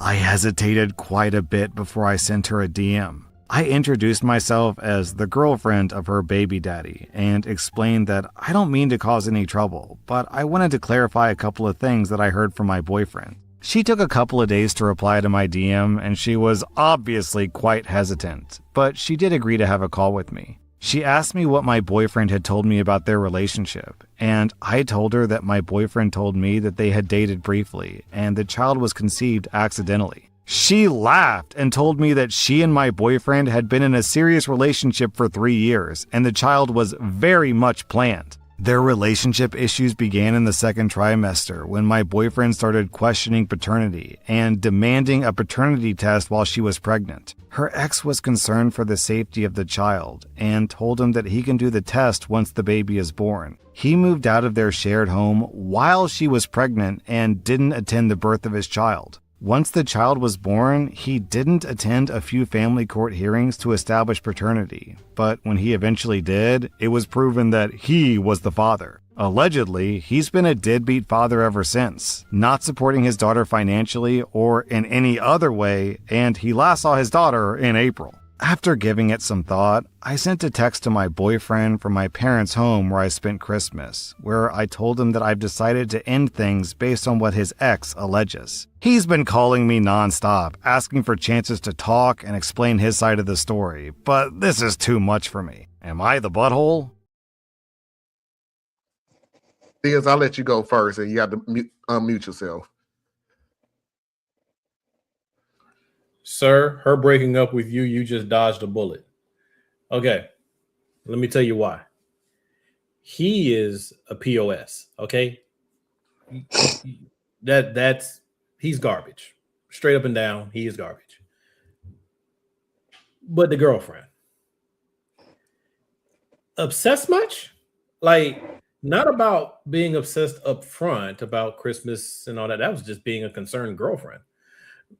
But you went and stalked his ex, messaged her, maintained communication with her, got the information that you were after, then turned around and threw her under the bus on your way out the door. You are a mess. What you should have done, if you felt like he was just way over the top, then you should have just broke up then. You had all the red flags you needed at that point. But no, you wanted to stalk. So then you went and stalked down this woman. That was crazy. Lady, that's crazy. Start talking to her. She tells you something. She ain't never met you, don't know you from Adam, but you take what she says to you, hook, line, and sinker, which is probably true. That was enough for you to break up with him. Then you do break up with him, but you got to go and say, and I'm breaking up with you because of your ex.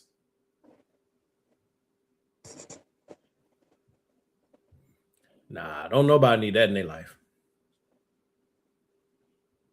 All right, Diaz, I know you have to drop off real quick, man. I really do appreciate you coming on to the show tonight. Thank you very much.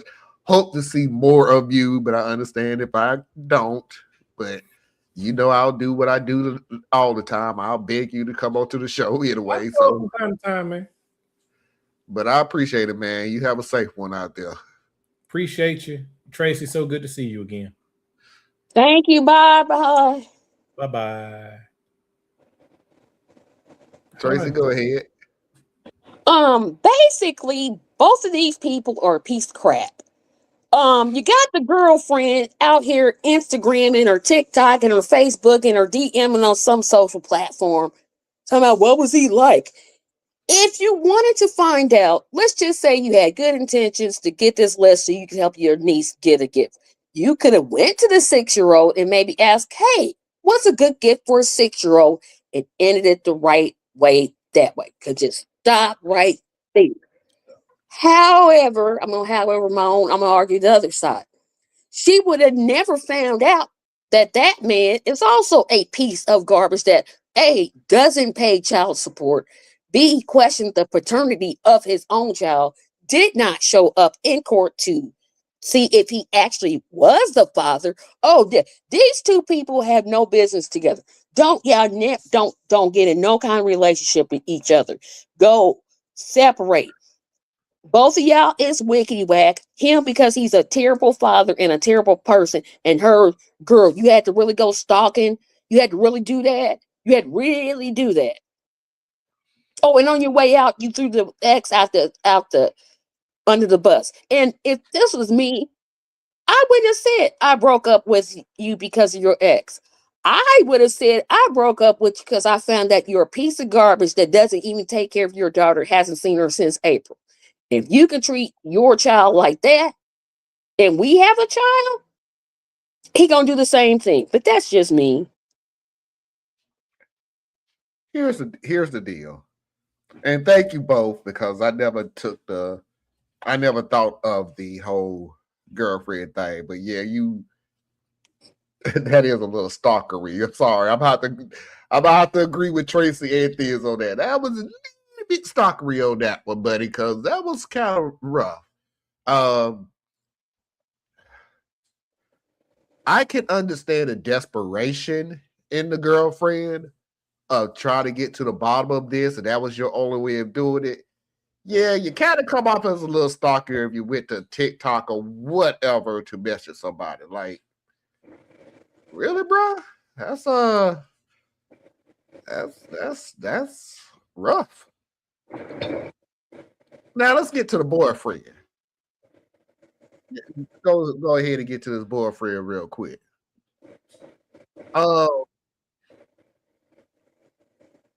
You are a piece of crap. You will be known as a piece of crap. And I'm cool with whatever happens. I'm the first one that tells anybody when you're in a relationship, you can break up with anybody at any time for any reason. So you really didn't need to say, hey, I talked to the ex-girlfriend or whatever. You ain't been in your child's life. Bye.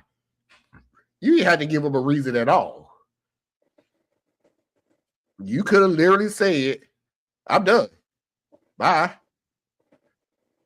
And just had him be a fool. That's again, that's the petty part of me, which I don't care because he is a piece of crap. But that's the petty part of me of just somebody saying, I'm done with you, bye. And have them just blow it in the wind trying to figure out what the hell just happened. But another part of me is saying I'm breaking up with you because not only are you a deadbeat dad, but then you lied about it.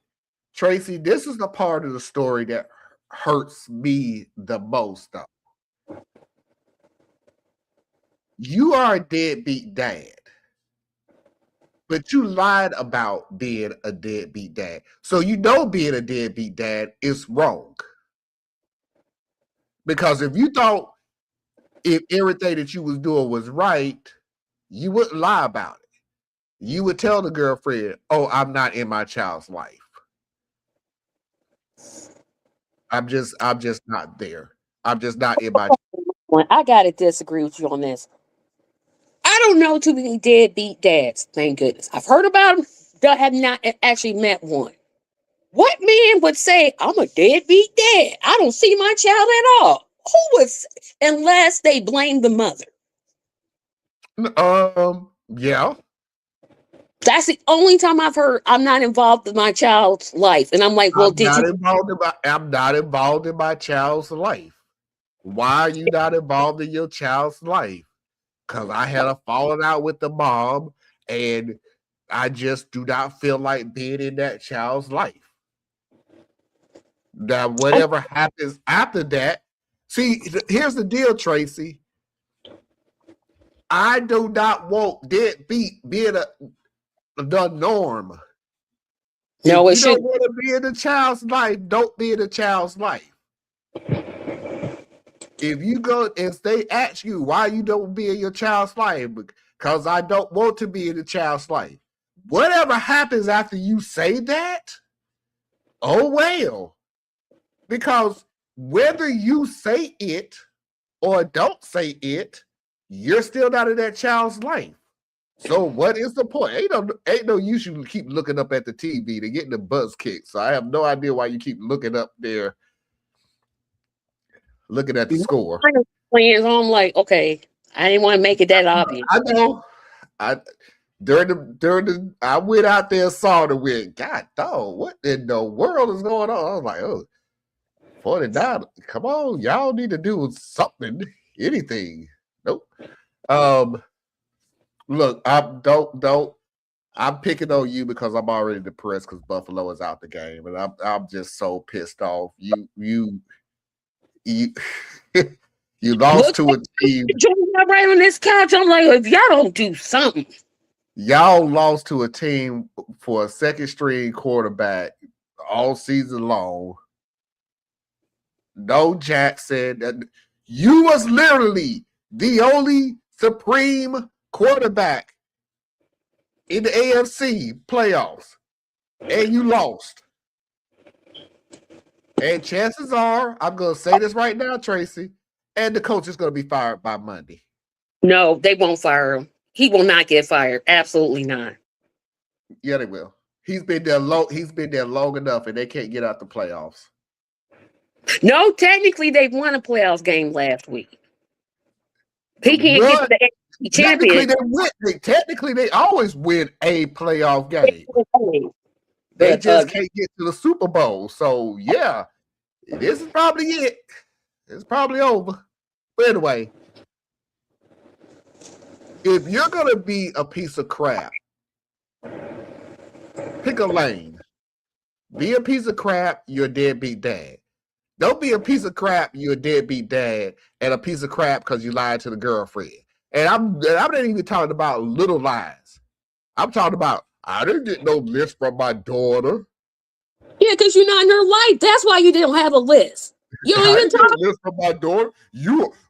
And the blaming. You obsessed with my daughter. You obsessed. No, wait. Bro. She doesn't want gifts because that's not her love language. Chick, you should have known something was wrong when he said that. Children have language. Look, Tracy, I did kind of look at him and go, what 8-year-old has a love language? Like, bro, they're not even developed to know what their love language is. Look at that and said, you know what? Bro, oh, by the way, not only are they not developed enough to have a love language, but you, as a dad, you know what that is. As an 8-year-old. But I'm not going to say nothing about that. You was lying in a way, so it really don't matter. But be a POS on one thing at least. Don't run the gamblet of stuff to be a POS about, okay? It's not a good look.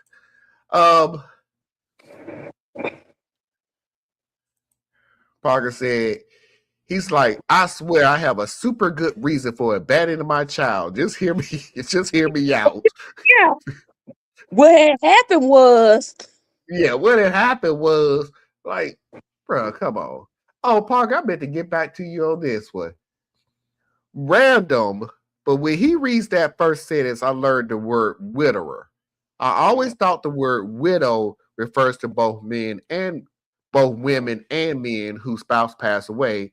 Never knew they had two different words. It is, Parker, two different words. Widow is woman.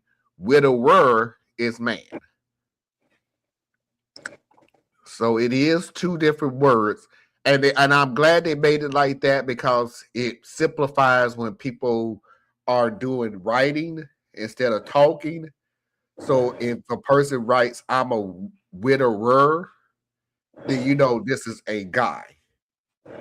If somebody writes, I'm a widow, then you know she's a woman. So it simplifies things. Tracy State is about to win their college football championship on Monday. It's wild that it's Indiana versus Miami. Okay. This is I won't be able to see the game. I won't know what the score is until Tuesday because I'll be in the bed before the game even starts. I get up at 5:30 in the morning. By 8.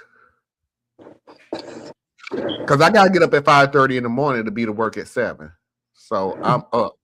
Job you got where you working at 5 o'clock in the morning? No, I don't work at 5 o'clock in the morning. I wake up at 5:30 and I get to work at 7. Oh. You know, it takes me an hour to get myself together and everything else. So that's 6:30, and then I drive into work. That's 7. So, but let me say this, Parker and Tracy. This is an historic, at least storied. I ain't gonna say historic. At least a storied championship game. Let's go with Miami. Period. Okay. Just go with Miami. Miami barely made it into the playoffs. Let me rephrase that. Miami was put in to the playoffs over Notre Dame. It was down to those two. They put Duke in, and we saw what happened with that crap. But so they put Miami in just to put Miami in. Trust me, they did it just to do it. Miami travels well. They can make more money off of it, blah, blah, blah, and everything else. Nobody, and I don't care who you are, unless you're a huge Miami fan, thought Miami was going to the championship. You skirted in. You know what I'm saying, Tracy? You skirted in at the last second. So there ain't nobody out there unless you just a huge Miami fan thought Miami is going to the championship. Let's go to Indiana. The only thing Indiana has been known for years is basketball. Period, point blank. We're done. Talk to y'all later. Bye. Ain't nobody even thought about Indiana going to a football championship. The last championship Indiana won was in the 1940s. You mean football or basketball? Football. Oh, okay. I was gonna say, I thought it was my basketball in like 1987. No. In football, it was the 1940s. I can't get the exact year, but it was the 1940s when they won a championship. This coach, Starkazy? Yeah, I think that's his name. Took Coach of the Year, took a basketball school, turned the football team over in 2 years. And when I tell you, I did get to see some of the games, Tracy, of Indiana. Bro, I'm sorry. Miami ain't winning. So Indiana flies. I mean, they got their crap together in 2 years. And they're good. They're very good. So just in case, nobody sees, well, obviously nobody's going to see us till next week. I'm going for Indiana. As a matter of fact, personally, I think it's going to be a blowout. So that's why I said I won't be able to see the game, but at the same time, I don't think it's going to be a big game. I would be shocked if it is. But there you go. But anyway, Mafia video of the week. This is our last segment of the night.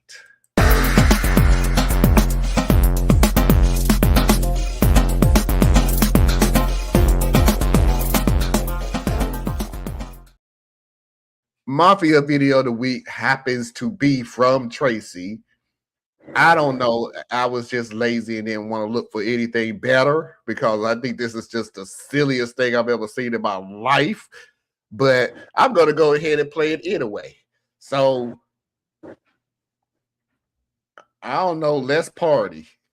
If it hadn't been for you, I would be now in someone else's digestion. You know there's something you should know, so I'm gonna tell you so. Don't sweat it, forget it, enjoy the show. Working all day, now it's time to unwind. Kick back, relax, take a load off your mind. I'll be busting the moves and I'll be busting the rhymes. We'll be busting up laughing cause it's party time. Everybody's feeling fine cause it's party time. Party time, it's party time. Everybody's feeling fine cause it's party time. Party time, it's party time. Everybody's feeling fine cause it's party time. Party time, it's party time. Everybody's feeling fine cause it's party time. Party time, it's party time. Everybody's feeling fine cause it's party time.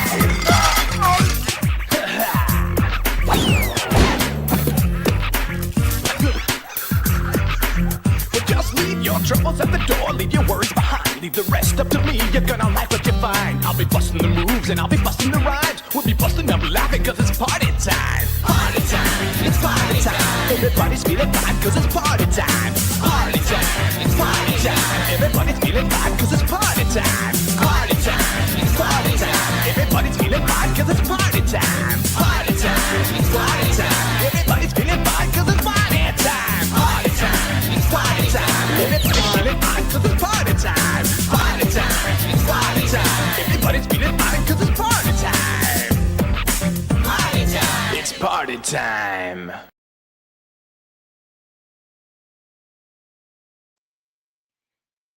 You want to go first? Let me go first. You can go first. Okay, so there's several things about that clip you got to remember. One, this is the animated version of Titanic.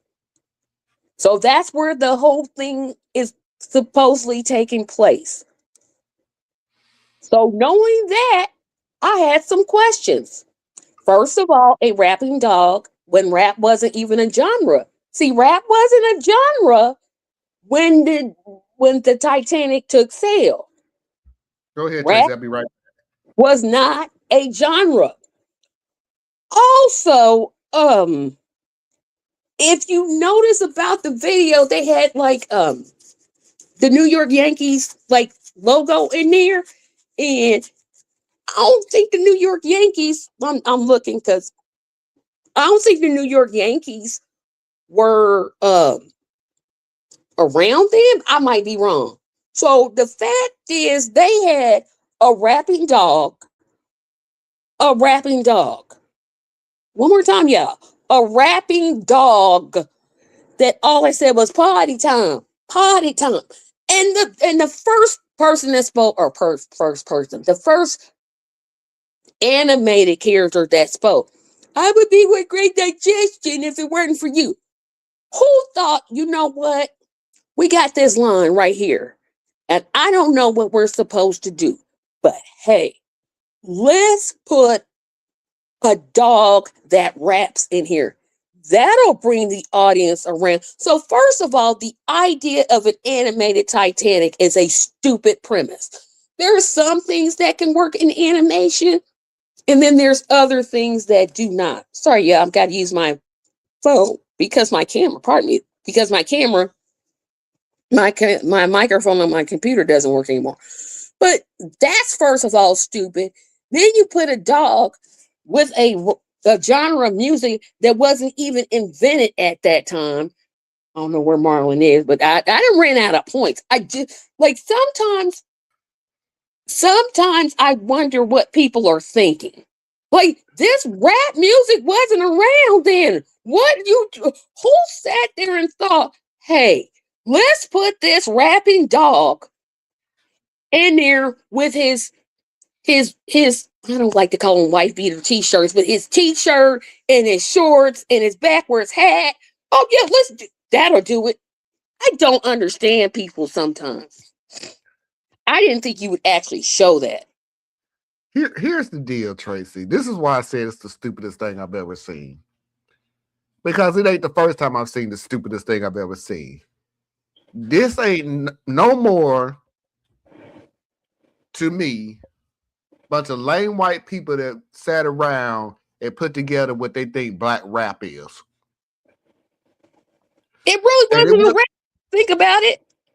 Was he really rap? It wasn't. One, it wasn't rap. Two, the only reason I say this is because did you see how the dog was moving? Like, you just really think black people, like, that's what you do in rap. And I was like, yeah, the only thing that's missing from this video right now is don't do drugs. It really just give off that corny it gives off that corny ABC commercial, don't do drugs, kids rap because it's cool and it's hip and yo, and everything else. Is a whole bunch of white executives sitting around a black table who thought, this'll work, this'll get to the community. It doesn't even match. That's my thing. Like rap music didn't come around at least till the later part of the 60s, early 70s. The Titanic took sale when? Doesn't matter. 20s? Like nobody saw. Well, time. It doesn't really matter. They just assumed that it was just so cringy. Like I said, all I really felt was 80s vibes from it. It is like, don't insult the 80s like that. The 80s is innocent. No, that's what the 80s, when they found out that rap was really famous into the black community, but they looked at a whole bunch of Flavor Flav and all that other stuff, and that's what they got their ideas from. Yo, what's up, oh boy? It's like, we really don't talk like that in real life, right? Like, where are you doing your research? That's my question. Where are you doing your research that you think that research when they figured out, hey, let's make a cartoon about the Titanic? Yep, that'll do it. It was bad. It was bad. All right, we got a few more seconds. Let me see if I got any old clips that we haven't seen in a while. Can I say this about you? I hope they beat the brakes off of Miami. I want them to score. I meant to say that. I want them to beat Miami within an inch of their life. I want them to make them cry. I want to see tears. I cannot win Miami. You're going to see tears. Indiana is winning for sure when they took out Ohio State. It was done. I'm crying over this San Francisco game. We getting beat 24-6. Oh, I ain't happy. That's how I want Miami fans to feel. The deal is, when it comes to the playoffs, Tracy, I wouldn't sweat it, because for some reason this season, I don't know what it is. I don't know if teams are getting better or teams are getting worse. But for some reason, 24-6, this game is over. Then you come back the next day, 27-24. Really? Well, they better do something, but I want them to beat Miami so bad that I start laughing. That's how bad I want Miami beat. The odds have Indiana at 8.5 points. I need them to be an 88-point favorite. 88. Drop 100 on them. Drop 100 on them. You giving Indiana 8.5? Man, I'm not a betting person, so I ain't worried about it, but I would take that bet. No. I can't not. They made me so sick. Their whole culture and their whole. They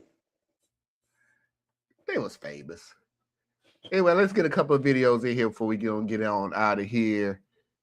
We are sleeping. Good evening. Is this available?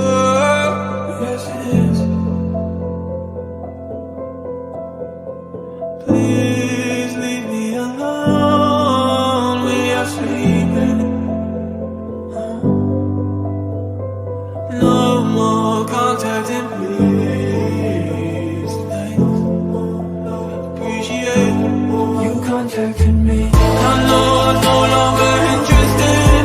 Please stop contacting me now. I will contact Attorney General if you do not stop the sex.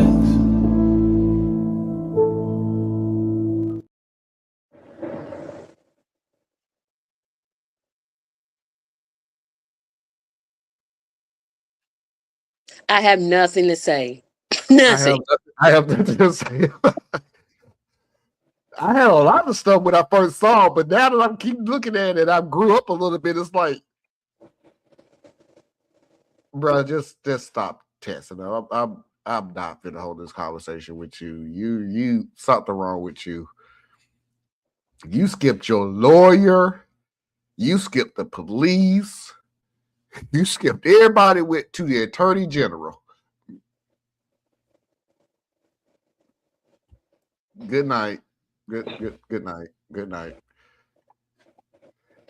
But but now that I played that, I do have to play one of my favorite videos.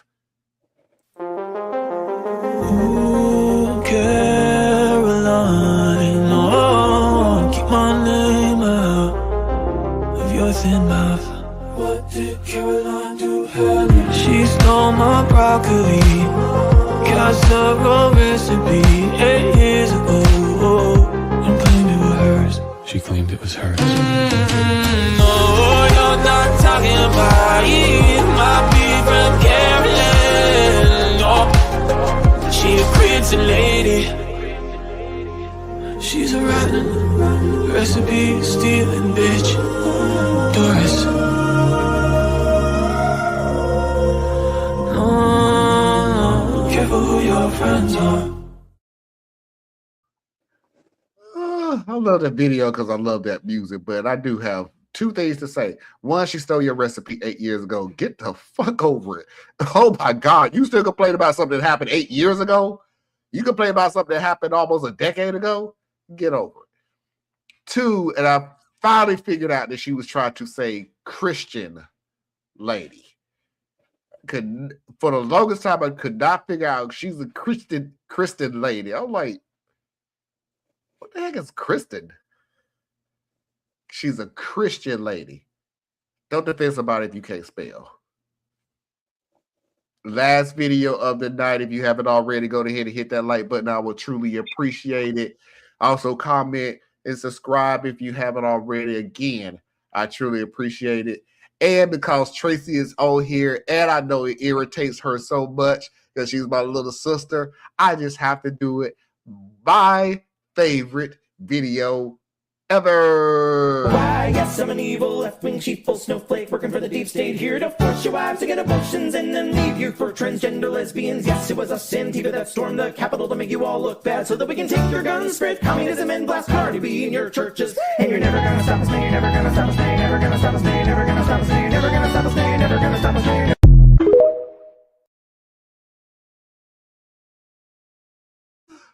What did I do to deserve that? I love it, that video. I love it. Bad lip and terrible song. I love that video. Love it, love it, love it. Tracy, tell everybody where they can find you.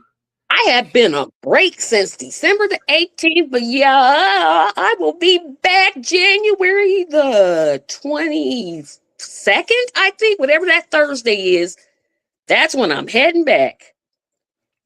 All right, ladies and So, gentlemen, boys and girls. Tracy Media LLC, or just type in, when you go to YouTube, just type in Tracy Media and all my videos will come up. There you go. Ladies and gentlemen, boys and girls, children of all ages, non-conforming individuals, and of course, I'm assuming you're LGBTQ until you come out to me as straight. I appreciate this. I appreciate Tracy. And until next time, we will see you when we see you. Peace.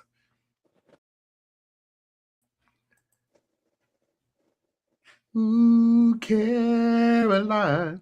No. Your thin mouth. Well, that was insulting. Make it stop. Make it stop.